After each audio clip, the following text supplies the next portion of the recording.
राम राम प्यारे बच्चों। आज आपके लिए compound interest and simple interest का पार्ट नंबर 2 लेकर आए हैं। और किसी को भी अगर डाउट होगा इस टॉपिक को लेकर तो आप हमारी पिछली वीडियोस को देख सकते हैं। तो मैंने उसमें समझाया था कि कंपाउंड इंटरेस्ट और सिंपल इंटरेस्ट के बीच में क्या डिफरेंस होता है। तो कंपाउंड इंटरेस्ट और सिंपल इंटरेस्ट के बीच में छोटा सा डिफरेंस बताता हूँ। वैसे आपको पता होगा कि सिंपल इंटरेस्ट का फॉर्मूला है P/R/T/100। तो पी होता है प्रिंसिपल, आर होता है दर जो रेट है, टी होता है टाइम और अपॉन 100। सिंपल इंटरेस्ट है साधारण ब्याज। जो बार बार प्रिंसिपल के ऊपर ब्याज लगता है उसे बोलते हैं सिंपल इंटरेस्ट। और अमाउंट होता है मिश्र धन जो प्रिंसिपल और क्या जोड़ दिया जाता है साथ में, ब्याज जोड़ दिया जाता है, इंटरेस्ट जोड़ दिया जाता है, तो उसे क्या बोल देते हैं हम, अमाउंट बोलते हैं। अमाउंट हमेशा प्रिंसिपल से क्या होता है, ज़्यादा ही होता है। और पर रेट हमेशा किस पे लगता है, प्रिंसिपल के ऊपर। इसके अलावा कंपाउंड इंटरेस्ट की बात करूं तो कंपाउंड इंटरेस्ट का फॉर्मूला है P/R/100 पर मैंने आपको समझाया था कि कोई भी फॉर्मूला हम यूज़ नहीं करेंगे, क्योंकि मैंने आपको डायग्राम से समझाया था कि हमेशा ये क्वेश्चन जो है वो डायग्राम के साथ ही किया जाएगा। जैसे मैंने आपको समझाया, मान लीजिए 2 साल है, तो सबसे पहले जो ऊपर लिखा जाएगा वो प्रिंसिपल होगा, ये पहले साल का ब्याज होगा, ये दूसरे साल का ब्याज होगा, और ये पहले साल के ऊपर दोबारा ब्याज होगा, उसको हम बी नाम देते हैं।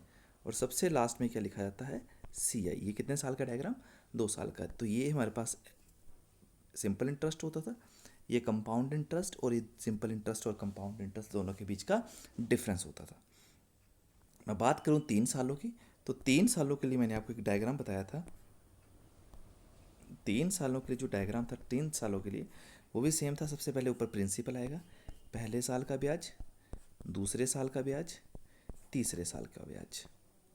ये पहले साल के ऊपर दोबारा ब्याज, ये पहले साल के ऊपर तीसरे साल का ब्याज, और सब इसके बाद बी आता था, और सबसे लास्ट में सी। और 2 बी आते थे, सॉरी, यहाँ पे 2 बी आएंगे, यहाँ पे भी बी आएगा, और सी, और सबसे लास्ट में क्या आता था, सी आई। तो ये फ़र्क होता है सिंपल इंटरेस्ट और कंपाउंड इंटरेस्ट में। तो मैंने आपको बताया था, अगर अगर आपके पास ना दिया हो, प्रिंसिपल ना दिया, तो 2 सालों के लिए स्क्वायर करूँगा, 3 सालों के लिए क्या करूँगा, क्यूब करूँगा। तो क्वेश्चन है अगला, if the simple interest of the certain sum of money 5% for 3 years, 3 साल दिए हैं, और जो मेरे पास सिंपल इंटरेस्ट है वो 1200 है, और रेट जो है 5% है। बोल रहा है मेरा कंपाउंड इंटरेस्ट बताइए। प्रिंसिपल मेरे पास है नहीं, तो मेरे को पहले 3 साल का डायग्राम बनाना पड़ेगा। सबसे पहले ऊपर प्रिंसिपल होता है, यहाँ पे पहला साल, ये दूसरा साल, ये पहले साल के ऊपर दोबारा ब्याज, यहाँ पे 2 बी आएंगे, और एक क्या आएगा, सी। और सबसे लास्ट में क्या आता है मेरे पास, सी आई। ये मैंने आपको समझाया था। 5% का मतलब होता है 1/20। अगर 2 साल होते तो स्क्वायर करता, पर अगर 3 साल हैं तो क्या करूँगा, क्यूब करूँगा। किसका क्यूब करूँगा, 20 का, और 20 का क्यूब होता है 8000। तो यहाँ मैं लिखूँगा 8000। अच्छा, जैसे मैं प्रिंसिपल से ए पर आऊँगा तो 8000 का 1/20 करूँगा तो ये आएगा 400। ये आएगा 400, ये भी कितना आएगा 400, और ये भी कितना आएगा 400। अब जैसे मैं ए से बी पर जा रहा हूँ तो 400 का 1/20 होगा 20, 20, 20, और जब बी से ए सी पे जा रहा हूँ तो 20 का 1/20 होगा 1। ये होता है सिंपल इंटरेस्ट। और सबसे लास्ट में कंपाउंडेड, 400, 400, 800, 800, 1200, 1220, 1240, 1260, 1261। तो ये आ गया कंपाउंड इंटरेस्ट। अब देखा जाए तो उसने सिंपल इंटरेस्ट तो 1200 दिया है, जबकि सिंपल इंटरेस्ट तो ये होता है। तो 400, 400, 400, 400 और 400, 800, 800, 400, 1200। तो मेरे हिसाब से 1200, और उसने भी कितना दिया, 1200। 1200 में से 1200 के कितना बचा, 1। अगर मेरे को पूछता प्रिंसिपल कितना है तो किससे गुणा करता, 8 से। तो 8000 इंटू कितना आता, 8000। पर उसने मुझे पूछा है कंपाउंड इंटरेस्ट। कंपाउंड इंटरेस्ट तो लास्ट में होता है। तो 1261 × 1, देन आंसर इक्व to 1261। Option number A is a right answer. तो 2 सालों के लिए स्क्वायर करेंगे, और 3 सालों के लिए हम क्या करेंगे, क्यूब करेंगे। अगले क्वेश्चन पे चलते हैं। यहाँ पर 2 साल की बात करी है, पर यहाँ पर दिया है difference between compound interest and simple interest 10% per annum 2 years. तो सबसे पहले आपके 2 साल का डायग्राम बनेगा, यहाँ पे पी आएगा प्रिंसिपल, ये पहले साल का ब्याज, ये दूसरे साल का ब्याज, और ये फिर पहले साल के ऊपर दोहरा ब्याज, और सबसे लास्ट में होगा सी आई। अब जो रेट है वो है 10% का, 10% को हम 1/10 बोलते हैं। अब इस बार मैं स्क्वायर करूँगा या क्यूब, तो आप खुद बताइए, स्क्वायर करूँगा या क्यूब, तो आप बोलेंगे सर स्क्वायर क्योंकि 2 साल है, तो 10 का स्क्वायर 100।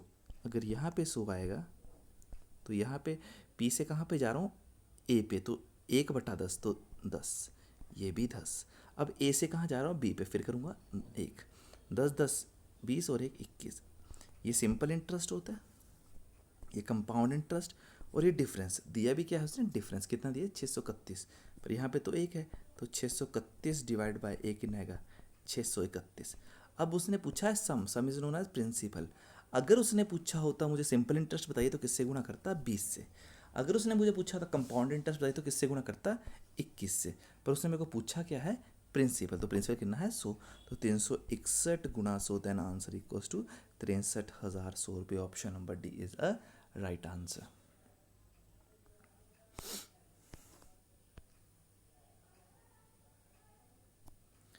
ये क्वेश्चन आपके लिए होमवर्क है, इस पे उसने आपको ब्याज पूछा है, इंटरेस्ट पूछा है, ये सेम जो है इंटरेस्ट अगर मेंशन नहीं किया है तो कौन सा ब्याज होगा, सिंपल इंटरेस्ट। ये क्वेश्चन आप मेरे को होमवर्क करके दिए, जिसको नहीं आएगा मेरे से पूछ सकता है। अगला क्वेश्चन है 35,000 रुपया is invested into a scheme of compound interest if the rate of 20% per annum. Amount पूछा है इस बार, अमाउंट होता है जो ब्याज को जोड़ने के बाद आता है, 2 साल तो 2 साल ही है, 2 साल का डायग्राम बना दो, पहले आएगा प्रिंसिपल, फिर आएगा ए, फिर आएगा ए, फिर आएगा बी, और सबसे लास्ट में क्या आता है सी आई। 2 साल का डायग्राम है, रेट ऑफ इंटरेस्ट है 20%, तो 20% को बोलूँगा 1/5, 5 का स्क्वायर 25, 25 का 1/5 5, 5 और 5 का 1/5 1, और 5 और 5 10 और 1 11। ये कंपाउंड इंटरेस्ट, ये सिंपल इंटरेस्ट, और ये डिफरेंस। ओह सॉरी, पर यहाँ पे एक चीज़ से देखिए, कोई बात नहीं, मैं इसको थोड़ा सा चेंज कर देता हूँ। कितना दिया है 3500, 35,000, यहाँ पे कितना है 25, तो 35,000 बटा कितना कर दूंगा मैं 25। अगर 35,000 बटा 25 करूँगा मैं तो मेरे पास बनेगा 1400। अगर उसने सिंपल इंटरेस्ट पूछा तो 10 से गुणा करता, कंपाउंड इंटरेस्ट पूछा तो 11 से गुणा करता, पर उसने तो अमाउंट पूछा है, तो अमाउंट होता है प्रिंसिपल के साथ ब्याज जोड़ना। तो 1400 इंटू 11, 1400 इंटू 11, तो 1400 इंटू जब 11 करेंगे तो बनेगा 15,400, तो ये तो ब्याज आया, पर 35,000 तो मेरे पास क्या था, इन प्रिंसिपल भी था, तो इसमें जब 35,000 मैं क्या कर दूंगा ऐड कर दूंगा, तो 35,000 जब मैं इसमें ऐड करूंगा तो मेरे पास बनेगा 50,400। तो मैंने ये प्रिंसिपल के बिना ही करवा दिया क्वेश्चन। तो 5 का स्क्वायर कितना होता है 25, या तो आप ऐसे कर लीजिए या मैं आपको दूसरा तरीका बताता हूँ, क्योंकि उसने प्रिंसिपल दिया था, प्रिंसिपल कितना दिया था 35,000, ब्याज था 2 साल का, और 20% पर एनम, 20% पर एनम का मतलब 20% पर एनम का मतलब 1/5। अब जब मैं 1/5 करूँगा तो 5 से काटूंगा तो ये बनेगा 7,000, और ये भी बनेगा 7,000। अब मैं क्या करूँगा, अब 7,000 को फिर 5 से डिवाइड करूँगा, जब 7,000 को मैं 5 से डिवाइड करूँगा तो मेरे पास बनेगा 140, तो 140, तो 700 और 700, सो 7,000 और 7,000 14,000, 14,000 और 1,400 कितना मेरे पास टोटल बन जाएगा, मेरे पास बन जाएगा 14,000 14,000 15,400। तो मेरा प्रिंसिपल कितना था 35,000, और उसमें कितना जोड़ा जाएगा 15,400, क्योंकि मेरे को अमाउंट पूछा है, तो ये बोलने 50,400 is the right answer. Option number B is the right answer. तो आपको समझ आएगा। नेक्स्ट क्वेश्चन देखते हैं। If a certain sum of money, simple interest बहुत सिंपल क्वेश्चन है, double in 6 years it will be a 4 times in. तो मान लीजिए मेरे पास 1 रुपया है, तो डबल हो जाता है कितने सालों में 6 सालों में। बोलता है कितने टाइम में अपना 4 गुना हो जाएगा। अब देखिए सिंपल इंटरेस्ट है तो बार बार प्रिंसिपल के ऊपर ब्याज लगेगा, तो 1 का 2 गुना 6 सालों में, तो 1 का 4 गुना। अच्छा 1 से 2 बनने के लिए कितना रुपया लगेगा 1 रुपये, कॉमन सेंस है मैंने आप मैंने आपसे 1 रुपये लिया और आपको 2 रुपये वापस किया, कितने रुपये ब्याज लगेगा? 1 रुपये लगेगा। मैंने आपसे 1 रुपये लिया और 4 रुपये वापस किया, तो कितने रुपये ब्याज लगेगा? 3। तो एक को किससे गुणा करूँ कि 3 बन जाए? 3 से। अगर यहाँ पे 3 से किया तो वहाँ पर भी 3 से करना पड़ेगा। देन 6 कितना होगा? 18 साल। Option number A is a right answer. फिर देख लीजिए, 1 से 2 बन रहा है, 2 गुना 2 ही होता है 6 सालों में। 1 का 4 गुना कितने सालों में? तो 1 रुपये मेरे पास प्रिंसिपल था और वो दुगना बनने वाला। 1 से 2 बनने के लिए कितने रुपया लगेगा? 1 रुपये। अब 1 से 4 बनने के लिए कितने रुपया लगेगा? 3 रुपये। तो एक को किससे गुना करूँगे? 3 बन जाए 3। अगर यहाँ पे 3 से किया मल्टीप्लाई तो ऊपर भी किससे करना पड़ेगा? 3 से। देन आंसर इक्वल टू 6 18 साल। नेक्स्ट देखिए, बहुत सिंपल क्वेश्चन है। Find the ratio of the compound interest to simple interest 5% for 2 years. तो 5% का मतलब आपको पता ही है 1/20। 2 साल है टाइम 2 ईयर्स है, तो स्क्वायर करूँगा या क्यूब करूँगा? तो स्क्वायर करूँगा। तो 20 का स्क्वायर 400। अब जैसे 400 का 1/20 करूँगा तो ये आएगा 20। अगला भी 20। 20 का 1/20 1, और लास्ट में सबको प्लस करके आएगा 41। ये आया कंपाउंड इंटरेस्ट, आपको मैंने समझाया था। ये क्या आता है? Simple interest. तो उसने किस किस की रेशो पूछी? कंपाउंड इंटरेस्ट और सिंपल इंटरेस्ट। तो कंपाउंड इंटरेस्ट 41 है और सिंपल इंटरेस्ट मेरे पास है 20 और 20 कितना हुआ? 40। Then answer equals to 41:40 is a right answer. Same trick से हम सारे के सारे क्वेश्चन करेंगे। अगला question, the difference between the compound interest and the simple interest 4% per annum 2 years. Again 2 years दिए हैं, 4% और डिफरेंस दिया है 1.40। Find sum is known as principal. तो 4% का मतलब होता है 1/25 क्यों? 4/100 1/25। 25 का स्क्वायर क्यों करूँगा? क्योंकि टाइम कितने साल का दिया है? 2 साल का। तो 25 का स्क्वायर 625। अब 25 का 1/25 कितना होता है? 25। अगेन 25, ये आ गया पहले साल का ब्याज, ये आ गया दूसरे साल का ब्याज। अब पहले साल के ऊपर दोबारा ब्याज निकालूंगा तो 25 का 1/25 कितना होता है? 1। और सबसे लास्ट में सी आई कंपाउंड इंटरेस्ट। 25 50 और 1 51। ठीक है। अब ये क्या दिया है? 1.40 डिफरेंस। तो ये क्या होता है? Simple interest. ये क्या होता है? Compound interest difference. तो डिफरेंस तो 1 है पर वहाँ पे 1.40, तो 1.40 डिवाइड बाई 1, तो 1.40 रहेगा। अब अगर प्रिंसिपल पूछा है तो 625 से गुना करूँगा। अगर मान लीजिए प्रिंसिपल पूछा, सॉरी सिंपल इंटरेस्ट पूछा 50 से गुना करता, तो 625 गुना कितना आएगा? 1.40। Then answer equals to 875 is a right answer. Option number first. कर लीजिए नोट।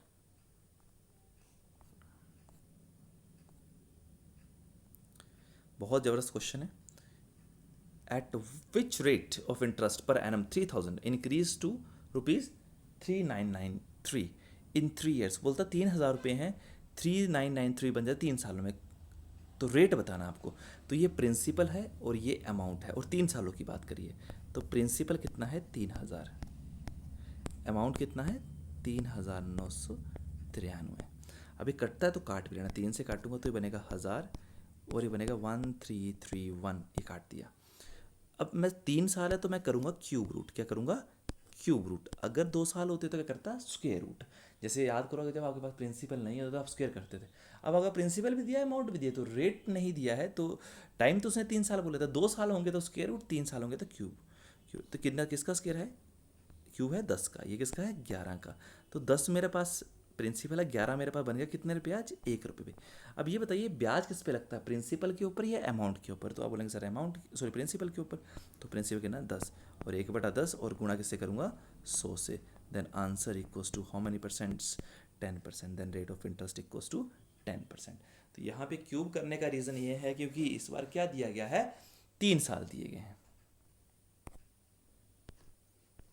नेक्स्ट, इस क्वेश्चन में समझने वाली बात यह है कि दोनों साल का जो ब्याज है वो अलग अलग है और पूछा भी उसने what is does the amount पूछा है तो 250 रुपीज़ है। मैं आपको पहले डायग्राम बनाया था। प्रिंसिपल ये पहले साल का ब्याज, ये दूसरे साल का ब्याज और ये पहले साल के दोबारा ब्याज और लास्ट में क्या आता है? सी आई। अब मेरे पास प्रिंसिपल 250 है, पहले साल का ब्याज 4%, तो 4% का 4/100 लिख देता हूँ और 4/100 मतलब 1 मिनट 1/25 होता है। और 8% का थोड़ा सा वैल्यूज़ आपको चेंज करना पड़ेंगे। तो यहाँ पे 8/100 कर देता हूँ और यहाँ पे 1/25 कर देता हूँ। अब जैसे ही आप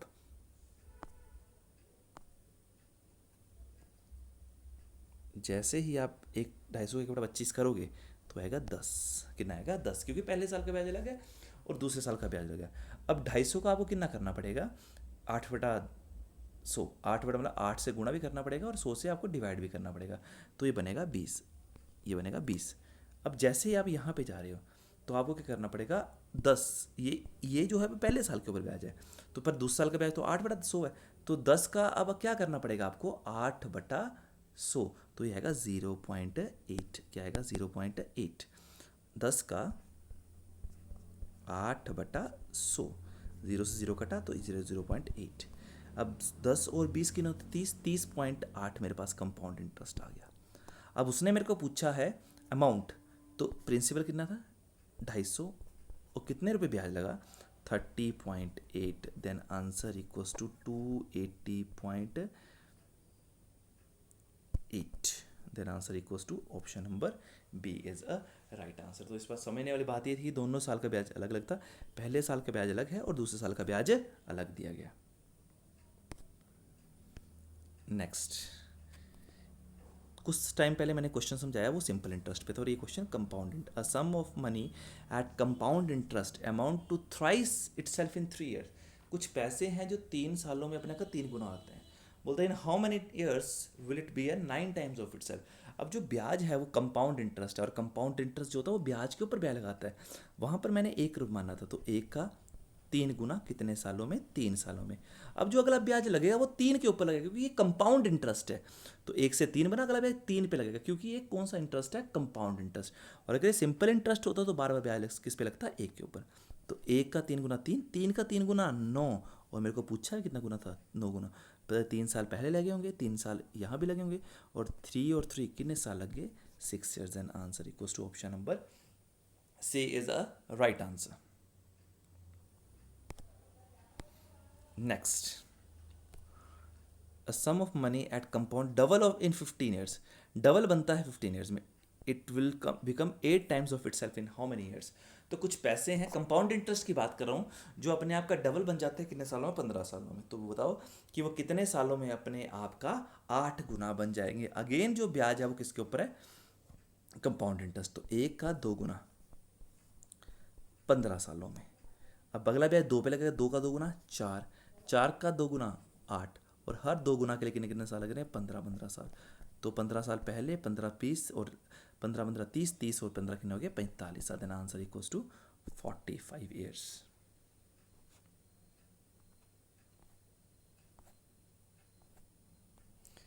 if simple interest of a certain sum of for 6 years is 9/5, मतलब मेरे पास सिंपल इंटरेस्ट 9 है, ऑफ द सम प्रिंसिपल 25 है, रेट ऑफ इंटरेस्ट। बड़ा सिंपल सा क्वेश्चन है। सिंपल इंटरेस्ट का फॉर्मूला तो आपको आता है P/R/T/100, ये फॉर्मूला होता है। तो बोलता है सिंपल इंटरेस्ट जो है वो क्या है मेरे पास? 9 है। सिंपल इंटरेस्ट 9 है, प्रिंसिपल कितना है? 25 है, रेट मुझे पता नहीं है, टाइम 6 साल का और बटा 100। अब अभी यहाँ 25 चौके 100, 2 2 ज़ा 4, 2 3 ज़ा 6, 3 3 ज़ा 9, एंड 3 2 ज़ा, then in at what rate percentage? 6% is a right answer.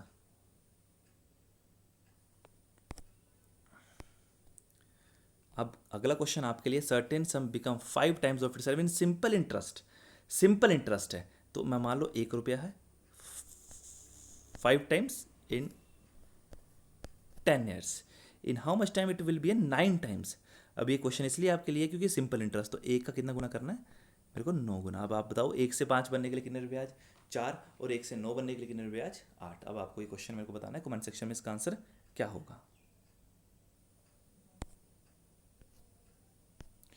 तो ये आपका मोस्ट प्रोबेबली जो क्वेश्चन आपको एग्ज़ाम में पूछे जाते हैं सिंपल इंटरेस्ट और कंपाउंड इंटरेस्ट के। अगर किसी बच्चे को अलग क्वेश्चंस पूछने होंगे जो मैंने कवर नहीं करा पाया हूँ, या एसएससी के पिछले एग्ज़ाम से पूछे गए हैं, तो आप हमें मैसेज कर सकते हैं। किसी भी ज़रिए से आप हमें, चाहे कमेंट सेक्शन में क्वेश्चन पूछिए, चाहे आप हमें व्हाट्सएप पे कर सकते हैं, चाहे हमारे इंस्टाग्राम हैंडल पे कर सकते हैं। तो आपका बहुत बहुत धन्यवाद। Thank you so much.